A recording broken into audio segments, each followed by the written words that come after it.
Once a patient has handed in a prescription, have a brief glance over what's on the prescription for any alarm bells or high-risk drugs like methotrexate, insulin, anti-epileptics, lithium, or anti-infectives. It's useful to note down the class of all these types of drugs on the prescription at this point for future reference. Start with the first medication on the prescription, which in this case is simvastatin, and check for interactions with this in the BNF and stock quiz for more in-depth information. These resources are also available online with a valid login on medicinescomplete.com. In the BNF, Appendix 1 at the back of the book lists all the drugs either by class or individually and the interactions related to them. Note that when looking up individual drugs you may be redirected to the class which it falls under. Under these titles, drugs which interact are highlighted in blue, as you can see here. So compare these with the second item or its class on the prescription.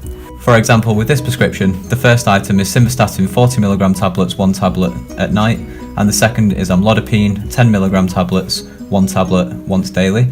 Amlodipine is a dihydropyridine calcium channel blocker, while simvastatin is of course a statin. You can therefore check Appendix 1 in the BNF for the section about interactions simvastatin has with other medicines. And when you do this, you are redirected to the statins section as simvastatin hasn't got its own entry. Under statins, we can see that there's no specific entry for amlodipine, which is the drug we're looking for the interaction with, but under calcium channel blockers, which is stated here, the BNF states there's an increased risk of myopathy with amlodipine as a blue point. A black dot before the interacting drug indicates a potentially serious interaction, where concomitant use of the drugs together should be avoided, and this therefore should be flagged with the prescriber, which is the case here with these two medications.